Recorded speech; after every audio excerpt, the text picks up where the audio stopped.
감사합니다. 오늘은 복음을 증언하는 일이라는 제목 가지고 질문을 나누기로 합니다. 지난번에요, 바울이 드로아를 떠나기 전날 밤에 밤 늦게까지 말씀을 전했었습니다. 그러다가 3층에 걸터 앉아있던 청년 유두고가 졸음을 이기지를 못하고 떨어져서 죽고 말았었죠. 그래서 성령께서 바울을 통해서 유두고를 살려주셨습니다. 부활이 뭔지 간접적으로 이렇게 보여주셨고요. 드로아 사람들은요, 이번 일로 인해서 큰 위로를 받게 되었습니다. 오늘 본문은 바울이 드로아를 떠나서 밀레도까지 가는 여정을 다루고 있습니다. 13절 우리 같이 읽겠습니다. 우리는 앞서 배를 타고 아수에서 바울을 태우려고 그리로 가니 이는 바울이 걸어서 가고자 하여 그렇게 정하여 준 것이라. 여기 나오는 우리는요, 앞서 4절 말씀에 소개되었었던 이 7사람들과 누가를 더하여서 이야기를 하는 겁니다. 바울이 이 드로아를 떠나면서 선교팀을 먼저 배에 태워가지고 아소로 떠나보냅니다. 그리고 자신은 걸어서 뒤따라가는 모습을 볼 수가 있어요. 왜 혼자서 걸어갔을까요? 배를 타면 편하고 쭉 편하게 빠르게 갈 수 있었을 텐데 아마도 이런 이유가 있지 않았을까 싶어요. 드로아에서 유두고를 살려냈을 때 물론 그게 바울이 한 건 아닙니다. 그러나 바울의 손길을 통해서 유두고가 살아났어요. 유두고가 살아난 이 다음부터 사람들이요, 바울을 보는 시선이 바뀌었을 거예요. 지금까지도 물론 바울이 전하는 말씀이 능력이 있어서 막 권세 있게 이렇게 말씀을 전했었지만 그 말씀만 전한 게 아니라 이제 바울의 손길을 통해서 죽은 자도 살아나는 놀라운 역사가 펼쳐져 버린 겁니다.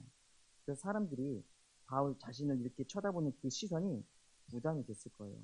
바울도 그런 분위기에서 혹시나 내가 우쭐거리는 그런 마음이 들까 싶어서 한적한 곳에 가고 싶어하는 그런 마음이 들지 않았나 싶습니다. 마치 예수님께서 오병이어 기적을 펼치셨을 때 수많은 사람들이 예수님을 왕으로 칭송하기 위해서 몰려들었었을 때 그런 움직임이 있지 않았습니까? 예수님께서 그 즉시 자리를 떠나셨어요. 그 제자들을 배에 태워가지고 먼저 보내셨죠. 그리고 당신은 산에 올라가서 혼자 하나님 앞에서 기도하는 시간을 따로 가지십니다. 아마도 바울도 그런 느낌으로 예수님처럼 교만한 마음을 갖지 않게 하기 위해서 스스로 자신의 믿음을 돌아보고 점검하기 위해서 이런 시간을 갖기 위해서 사람들은 먼저 배를 태고 먼저 보내고 자신은 걸어서 아수까지 가는 그런 여정을 가지지 않았을까 싶습니다. 자, 3차 여행 지도 한번 볼까요? 이 지도 보면서 바울의 행적을 한번 따라가 보겠습니다. 바울이 드로아에서 아수까지 지금 걸어가는 겁니다. 한 30km 정도가 좀 넘는 거리인데요. 그 거리를 보입니까? 네, 그렇게 멀진 않아요. 30km가 좀 넘는 거리인데 그 거리를 걸어가고요. 사람들은 배에 태워서 아소로 보냅니다. 그 아소에 가서 이제 선교팀과 바울이 합류를 하게 되는 거예요. 그리고 같이 배를 타고 미둘레네로 가게 되죠. 또 그 이튿날 기오 앞에 이르고요. 또 그 이튿날 사모에 들르고 또 그 다음날 밀레도에 이르게 되는 여정인 겁니다. 밀레도는 에베소 바로 밑에 있는 항구 도시입니다. 바울은 에베소를 그냥 바라보면서 지나쳐요. 에베소가 어떤 지역이었죠? 바울이 제일 오랫동안 머물렀던 지역입니다. 정이 안 들었을 수가 없어요. 3년에 가까운 시간 동안 눈물로 헌신했던 그 지역이 바로 에베소입니다. 눈물로 씨를 뿌렸고요. 풍성한 열매도 거두기도 했었던 현장이 에베소예요. 이제 그냥 이렇게 지나가게 되면은 앞으로 또 에베소에 들를 수 있을지 없을지도 모르고 이 성도들도 다시 보지 못할 수 있는데 바울은 아마 아쉬운 마음이 들었을 겁니다. 근데 급히 가야 되기 때문에 저들을 보고 싶은 마음은 물론 굴뚝 같지만 지체할 겨를이 없어서 그냥 지나치게 되는 거죠. 16절에도 이 내용이 나와요. 16절 같이 읽겠습니다. 바울이 아시아에서 지체하지 않기 위하여 에베소를 지나 배 타고 가기로 작정하였으니 이는 될 수 있는 대로 오순절 안에 예루살렘에 이르려고 급히 가미러라. 바울은요, 원래 6월절에 맞춰서 예루살렘에 당도할 계획을 갖고 있었습니다. 근데 헬라죠. 그 아가야 지방에서 배를 따르고 있을 때 유대인들이 배에서 누구를 죽이려고 한다는 소식을 듣게 돼요. 바울을 죽이려고 한다는 이 소식을 듣고 제자들은 먼저 배에 태워보고 본인은 어떻게 합니까? 마게도냐 땅을 거쳐서 걸어 나오죠. 그러는 동안에 시간이 상당히 지체가 되었어요. 그래서 이제 6월절까지는 이제 갈 방법이 없는 겁니다. 그래서 그 다음 명절인 오순절까지는 내가 기필코 무슨 일이 있어도 가고 말리라 이런 생각을 가지게 된 거죠. 이렇게 급히 가려고 하는 이유 바로는요. 예루살렘 교회의 성도들한테 기근으로 얼음이 닥쳤던 그 소식을 듣고요. 마음이 아팠습니다. 그래서 마게도냐 사람들과 아가야 지방의 성도들에게 그 소식을 전했어요. 그 소식을 들은 성도들이 그렇습니까? 우리가 힘 닿는 대로 돕겠습니다. 저들의 헌신 덕분에 우리가 복음을 듣게 되었고 예수님을 믿게 되었고 구원받게 되었으니 우리는 이미 빚을 지는 사람들입니다. 우리가 이제 그 빚을 힘을 모아서 갚겠습니다. 이렇게 해가지고 십시일반 헌금을 모아요. 그리고 그 거둔 헌금을 가지고 예루살렘으로 가는 발걸음에 있는 겁니다. 이왕이면은 바울이 전해줄 때 성도들이 많이 모여있는 명절에 전전하고 싶었던 거죠. 바울이 이렇게 밀레도를 떠나기 전에 에베소에 있던 장로들을 불러 모읍니다. 마음 같아서는 에베소에 직접 가서 이야기를 하고 싶었겠지만 시간이 여유있지 않았기 때문에 장로들만 급히 불러다가 이렇게 이야기를 해요. 바울의 작별 인사이자 고별 설교라고 할 수 있겠죠. 비장한 각오로 이야기를 전하는 겁니다. 사랑하는 여러분, 제가 아시아에 들어온 날부터 지금까지 여러분을 위해서 제가 어떻게 사역했는지 잘 아실 겁니다. 어떻게 사역했는지 오늘 말씀에도 나와 있어요. 19절부터 21절까지만 같이 읽어볼까요? 곧 모든 겸손과 눈물이며 유대인의 관계로 말미암아 당한 시험을 참고 주를 섬긴 것과 유익한 것은 무엇이든지 공중 앞에서나 각 집에서나 거리낌이 없이 여러분에게 전하여 가르치고 유대인과 헬라인들에게 하나님께 대한 회개와 우리 주 예수 그리스도에 대한 믿음을 증언한 것이라. 바울은요 매 순간마다요 하나님의 말씀을 증거하는데 최선을 다했습니다. 이 바울의 사역의 특징을 보면요 몇 가지가 있어요. 바울은 먼저 겸손한 마음으로 사역을 합니다. 하나님은 어떤 사람을 들어 쓰시죠? 겸손한 사람을 들어 쓰십니다. 하나님 말씀에 순종하는 사람을 쓰시고요. 겸손한 사람을 쓰십니다. 바울은요. 하나님한테 늘 겸손하려고 애를 썼어요. 그리고 말씀마다 순종을 합니다. 그럼 어떤 일을 시작할 때요. 처음 할 때는 대부분의 사람이 굉장히 겸손한 마음으로 시작을 합니다.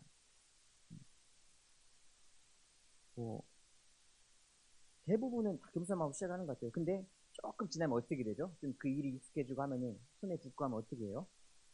건넘게 하게 되는 경우가 생기죠. 초심을 잃어버립니다. 대부분 지금은 다 운전하시잖아요. 그죠? 그죠? 저도 처음에 운전학원에서 운전을 배울 때요. 굉장히 겸손하게 됐어요. 그 강사 선생님이 하라는 대로만 했습니다. 1단 넣으라고 하면 1단 넣고요. 2단 넣으라고 하면 2단 넣고요. 클러치 살살 뛰라고 하면 클러치 살살 뛰고 진짜 말 잘 들었었어요. 강사분이 하라는 대로 딱딱딱 했습니다. 그리고 면허를 따고 처음 도로에 나갔을 때는 어떻게 해요?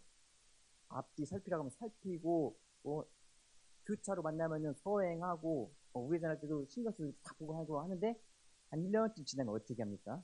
애들이랑 막 분위기 업돼가지고 놀러 갈 때는 어떻게 돼요? 막 노래 크게 틀고 분위기 방방 떠가지고 주위 산만해져가지고 가잖아요. 운전이 겸손해진 건가요? 아니면은 교만에 쩔어버린 건가요? 교만에 쩔어버리잖아요. 그렇습니다. 좀 1년쯤 지나서 좀 이렇게 교만하게 하다 보면 또 무슨 일이 생기죠? 사고가 생겨요. 꼭 사고를 한 번씩 이렇게 경험하게 됩니다. 뭐 정치인들 어때요? 선거할 때 보면요. 이 사람만큼 겸손한 사람이 없어요. 시장 다니면서 고개도 숙이고요. 허리도 숙여가면서 인사를 막 합니다. 겸손히 일하겠다고 막 말해요. 국민의 손가락이 될 것 같고 이 사람 뽑으면은 지역이 발전 안 할 수가 없을 것 같아요. 근데 당선이 되고 나서 시간이 좀 지나면 어떻게 되죠? 경로트 복구하면요. 대부분이, 물론 안 그런 분들도 있겠지만 대부분이 거들먹거리게 지역문의 이야기는 귀 기울여 듣지 않고요. 본인의 입신양명을 위해서 정치적인 야망을 펼치고 막 또 재선도 바라보고 또 다선도 바라보고 하면서 작업을 하기 시작해요. 자기 하고 싶은 대로 자기 때로 해버리는 겁니다. 이스라엘의 초대왕 사울도 보십시오. 하나님께서요 사무엘을 보내가지고요 사울에게 처음 기름 부을 때 어떻습니까? 사울은요 자기가 어떤 위치에 있는 사람인지 너무 잘 알았어요. 저는 이스라엘 12지파 중에 가장 작은 베냐민 사람입니다. 베냐민 사람이에요. 그리고 저희 형제들 중에서도 제가 가장 미약합니다. 자기가 얼마나 부족한지 하나님 앞에 진심으로 엎드렸던 사람이 사울이었어요. 이 사울이요 권력의 맛을 본 다음에 어떻게 됩니까? 교만한 마음이 찾아옵니다. 적군과 막 대치하면서 전쟁을 준비하던 상황에 딱 있잖아요. 이스라엘은요 전쟁에 나가기 전에 어떻게 해야 돼요? 하나님께 제사를 드리고 전쟁을 치러야 돼요. 근데 전쟁 치르기 전에 제사를 지내야 되는데 이 제사를 이끌 제사장이 시간이 나게 오지는 않은 거예요.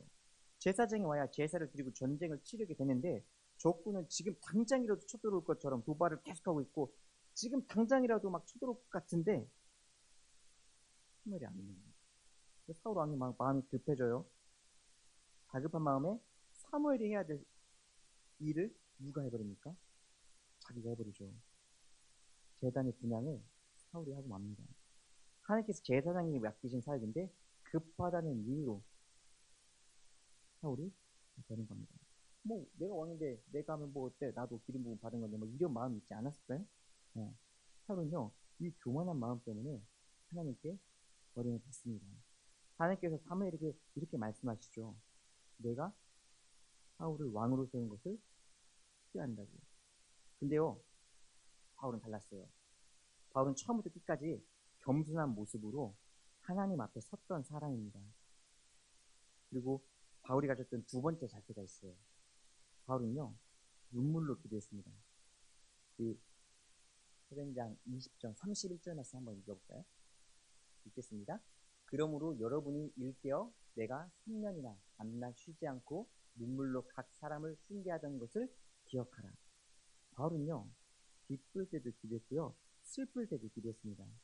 매 순간에 내 생각을 앞세우지 않고 하나님의 말씀 붙들고 하나님 앞에 물으면서 엎드렸던 사람이 바울이에요. 세상 사람들이 자기를 비방하고 핍박할 때 바울은요 눈물로 기도했습니다.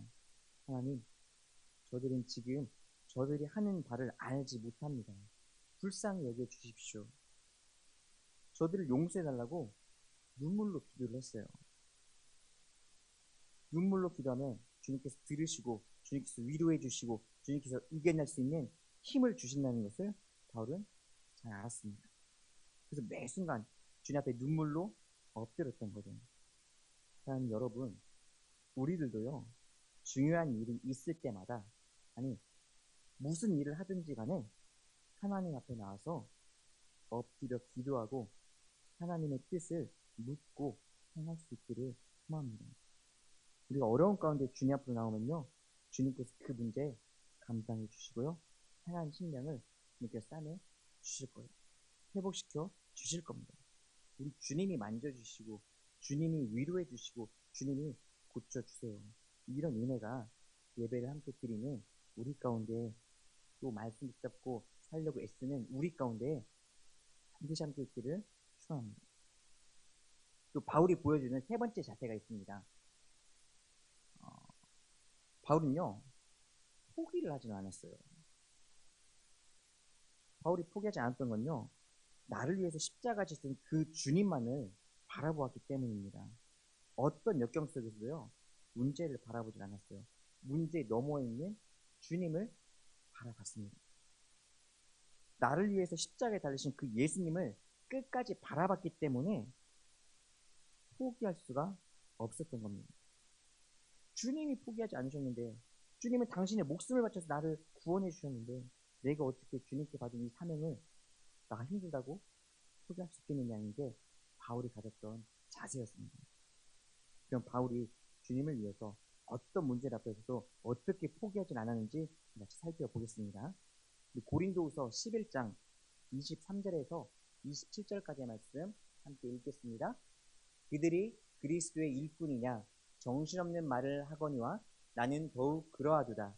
내가 수고를 넘치도록 하고 옥에 갇히기도 더 많이 하고 매도 수없이 맞고 여러 번 죽을 뻔하였으니 유대인들에게 40에서 하나 감한매를 5번 맞았으며 3번 태장으로 맞고 1번 돌로 맞고 3번 파선하고 일주일을 깊은 바다에서 지냈으며 여러 번 여행하면서 강의 위험과 강도의 위험과 동족의 위험과 이방인의 위험과 시내의 위험과 광야의 위험과 바다의 위험과 거짓 형제 등의 위험을 당하고 또 수고하며 애쓰고 여러 번 자지 못하고 줄이며 목마르고 여러 번 굶고 춥고 헐벗었노라. 어마어마하죠. 바울이 걸어왔던 그 여정들이 이제 주십니까? 바울은요, 복음을 전하기 위해서 이 숱한 역경들을요, 견뎌냈습니다.